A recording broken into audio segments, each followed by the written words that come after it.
Nećete vjerovati što se događa. U srcu nogometne vreve, Josip Brekalo našao se na pravom emocionalnom roller coasteru. Scenarij? Naša draga Zagreb i klub koji ga je vidio rasti, Dinamo. Ali prije nego nastavimo, pretplatite se na kanal kako biste bili u toku sa svim novostima našeg voljenog tima. Činilo se da je sve spremno za povratak Josipa Brekala, koji je već bio spreman s koferima i gotovo završenim dogovorom, ali, ljudi, neočekivano se pojavilo na terenu. U zadnji tren, zaplet. Promjena trenera u Dinamu dovela je sve u pitanje. Hoće li novi trener željeti Josipa u timu? To je pitanje koje svi postavljaju, prema talijanskim izvorima.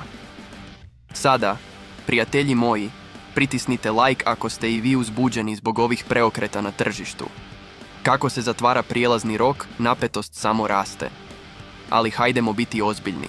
Brekalo je više nego razočaran, i to s razlogom. Već je sanjao o sjaju u Dinamu i tko zna, osiguravanju svog mjesta u reprezentaciji za Euro u Njemačkoj. Situacija u Maksimiru je pravi labirint mišljenja i interesa, a taj iznenađujući poraz od Lokomotive samo je dodao ulje na vatru. Sada nam ostaje samo nagađati, ima li izlazak Jakirovića veze s ovim? I što reći o dugim pravnim bitkama koje su se odvijale iza kulisa? Čini se da je sudbina Brekala zagonetka puna nedostajućih dijelova. Pa, Dinamo Nacio, što mislite o svemu ovome? Ostavite svoje mišljenja i teorije u komentarima. I naravno, ako se još niste pretplatili na kanal, sada je pravo vrijeme. Budite u toku sa svim novostima i glasinama našeg dragog Dinama Zagreb.